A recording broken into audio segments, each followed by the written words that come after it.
Hey guys, Sam from Manfa's Makes. Happy Saturday! I am actually filming this on Friday morning before I start another round of painting because if you've been here all week, you will know that I am redecorating my hallway.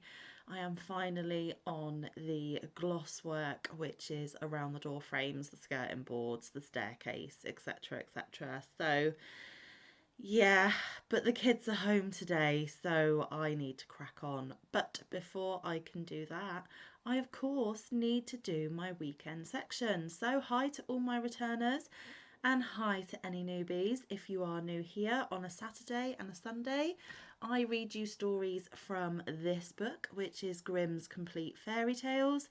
This book was written a very, very, very, very long time ago, and a lot has changed since then. So, any hidden meanings, any opinions, anything like that is that of the authors. I am literally just reading you the words from the page just to share these really historic stories, I guess.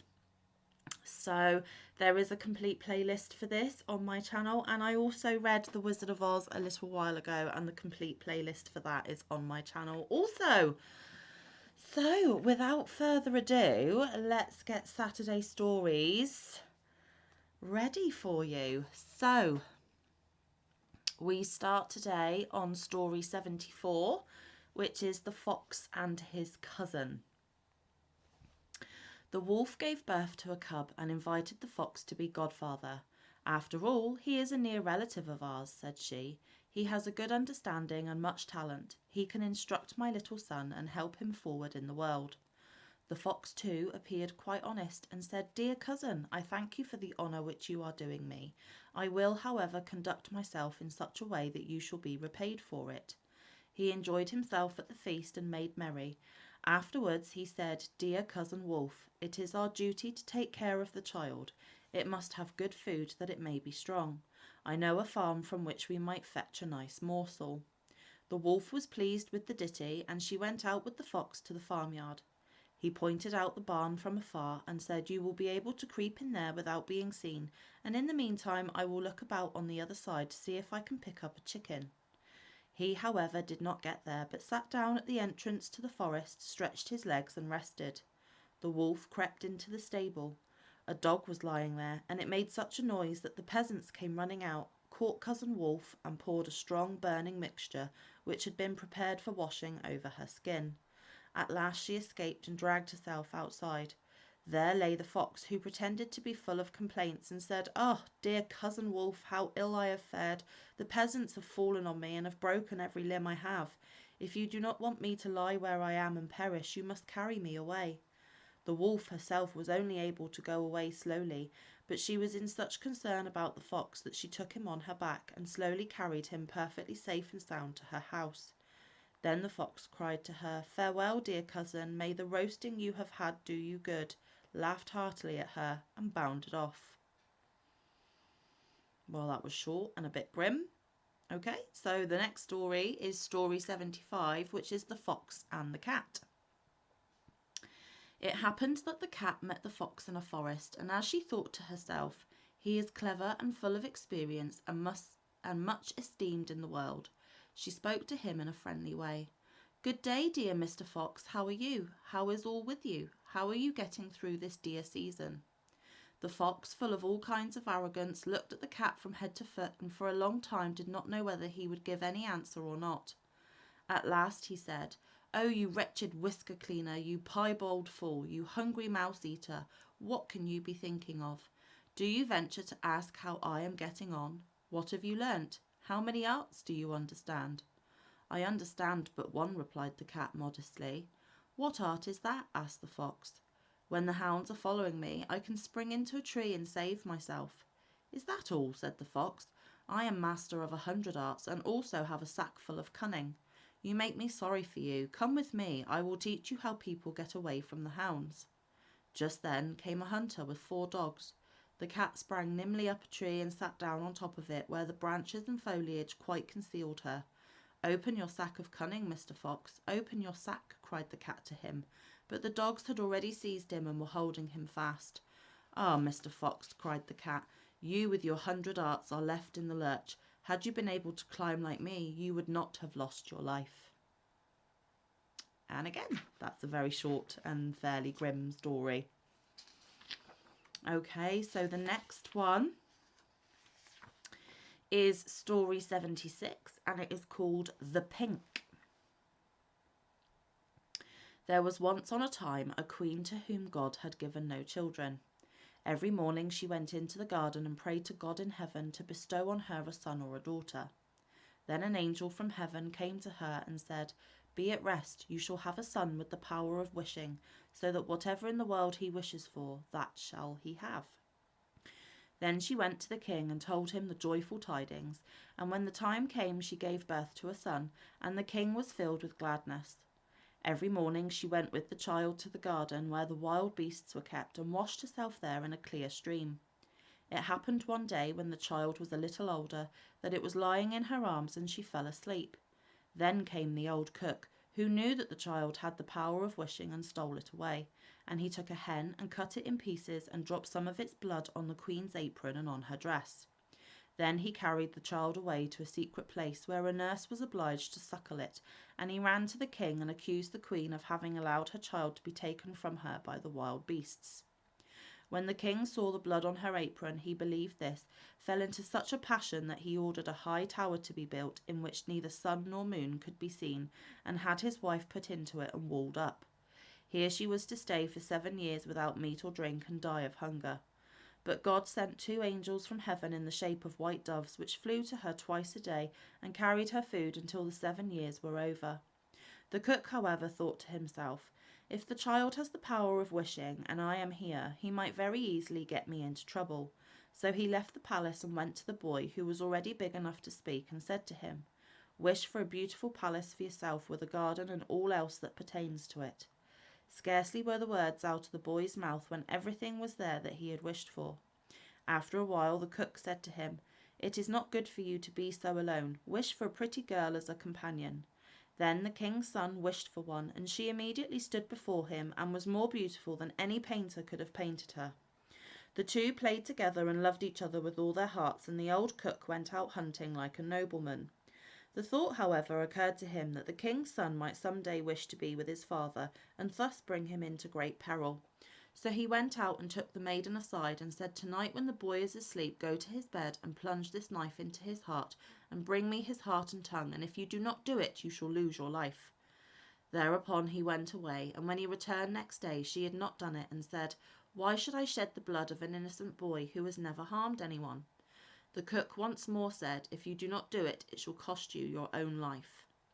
When he had gone away, she had a little deer brought to her, and ordered her to be killed, and took her heart and tongue and laid them on a plate. And when she saw the old man coming, she said to the boy, "Lie down in your bed and draw the covers over you." Then the wicked wretch came in and said, "Where are the boy's heart and tongue?" The girl reached the plate to him, but the king's son threw off the quilt and said, "You old sinner, why did you want to kill me? Now I will pronounce your sentence. You shall become a black poodle and have a gold collar around your neck, and shall eat burning coals till the flames burst forth from your throat." And when he had spoken these words, the old man was changed into a poodle dog, and had a gold collar round his neck, and the cooks were ordered to bring up some live coals, and these he ate until the flames broke forth from his throat. The king's son remained there a short while longer, and he thought of his mother and wondered if she was still alive. At length he said to the maiden, "I will go home to my own country. If you will go with me, I will provide for you." "Ah," she replied, "the way is so long, and what shall I do in a strange land where I am unknown?" As she did not seem quite willing, and as they could not be parted from each other, he wished that she might be changed into a beautiful pink, and took her with him. Then he went away to his own country, and the poodle had to run after him. He went to the tower in which his mother was confined, and as it was so high, he wished for a ladder which would reach up to the very top. Then he mounted up and looked inside, and cried, "Beloved mother, Lady Queen, are you still alive, or are you dead?" She answered, "I have just eaten, and am still satisfied," for she thought the angels were there.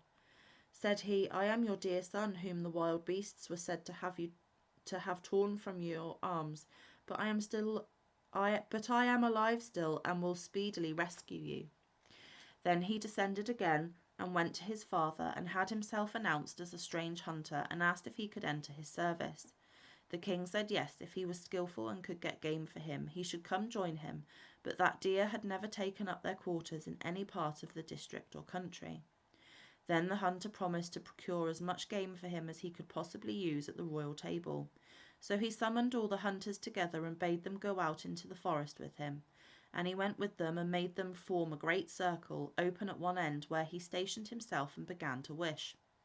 200 deer and more came running inside the circle at once, and the hunters shot them.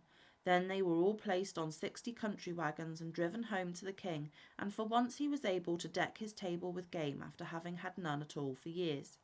Now the king felt great joy at this, and commanded that his entire household should eat with him next day, and made a great feast.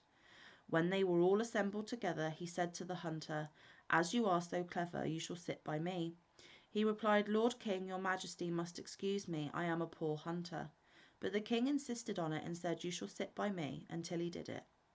While he was sitting there, he thought of his dearest mother and wished that one of the king's principal servants would begin to speak of her, and would ask how it was faring with the queen in the tower, and if she were alive still or had perished.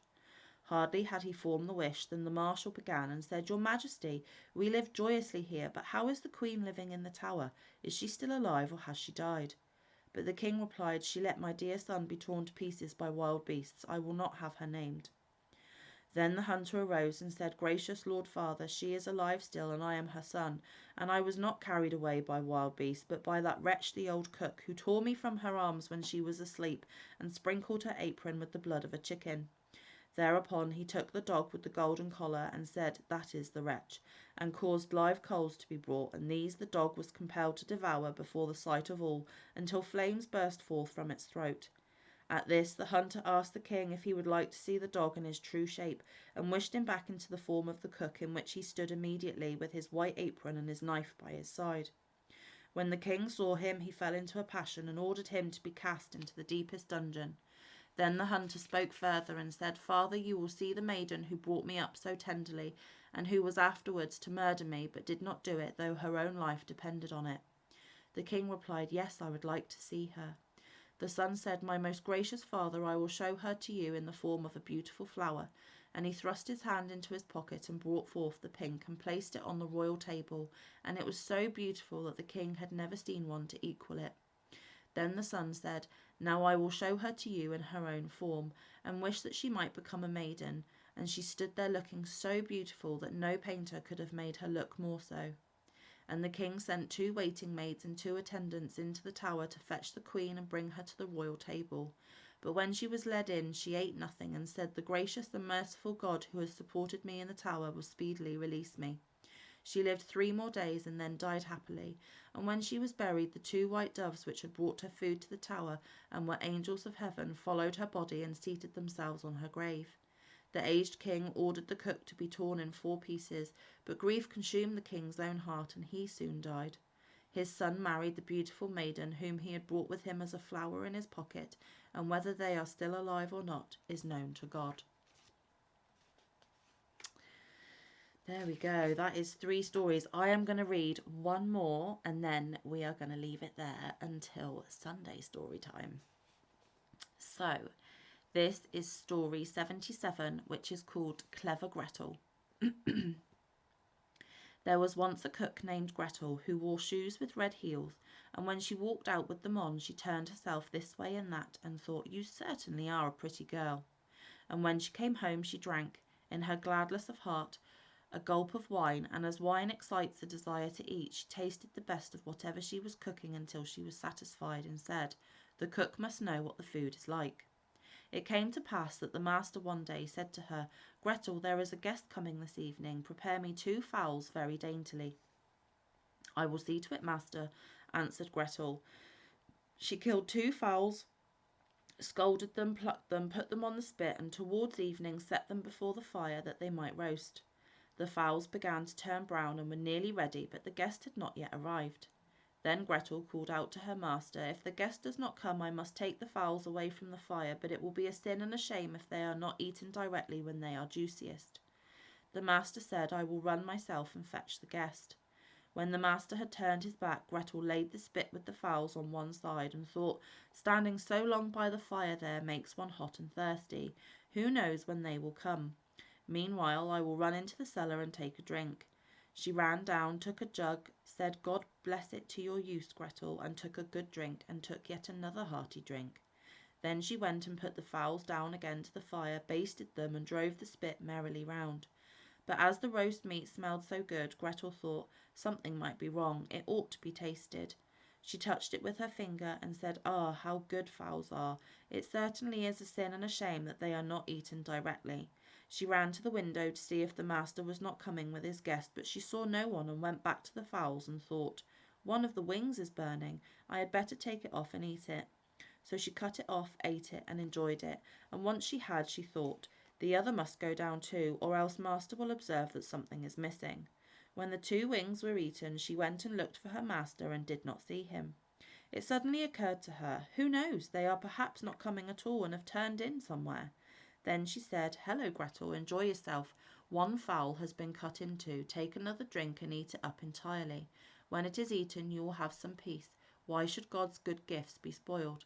So she ran into the cellar again, took an enormous drink, and ate up the 1 chicken in great glee. When one of the chickens was swallowed down and still her master did not come, Gretel looked at the other and said, Where one is, the other should be likewise. The 2 go together. What's right for the one is right for the other. I think if I were to take another drink, it would do me no harm. She took another hearty drink and let the 2nd chicken rejoin the first. While she was just in the best of the eating, her master came and cried, Hurry up, Gretel, the guest is coming directly after me. Yes, sir, I will soon serve up, answered Gretel. Meantime, the master looked to see that the table was properly laid, and took the great knife with which he was going to carve the chickens, and sharpened it on the steps. Presently the guest came and knocked politely and courteously at the door. Gretel ran and looked to see who was there, and when she saw the guest she put her finger to her lips and said, Hush, hush, get away as quickly as you can. If my master catches you, it will be bad for you. He certainly did ask you to supper, but his intention is to cut off your 2 ears. Just listen how he is sharpening the knife for it. The guest heard the sharpening and hurried down the steps again as fast as he could. Gretel was not idle. She ran screaming to her master and cried, You have invited a fine guest. Why, Gretel, what do you mean by that? Yes, said she, he has taken the chickens which I was just going to serve up off the dish and has run away with them. That's a nice trick, said her master, and lamented the fine chickens. If he had but left me one so that something remained for me to eat. He called to him to stop, but the guest pretended not to hear. Then he ran after him with the knife still in his hand, crying, just one, meaning that the guest should leave him just 1 chicken and not take both. The guest, however, thought no otherwise than that he was to give up 1 of his ears, and ran as if fire were burning under him, in order to take them both home with him. So there we go, guys. There was 4 short little stories today. I hope you enjoyed them. I do enjoy sitting down and taking a minute just to chill and read to you for a little while. So I am going to click off here. I am probably going to film Sunday stories, and then I am going to crack on with the painting and get as much done before the children come home. Thank you so much for spending a tiny piece of your weekend with me. I really do appreciate it, and I hope that this weekend you do a lot of crafty, lovely things that make you happy. So until tomorrow, stay safe, be kind. Look, oh my goodness, brain fart. Stay safe, be kind, look after one another, get some good quality time in with your loved ones, and get some good quality crafty time in. I will see you in the next one or around the YouTube streets. Take care, guys. Bye.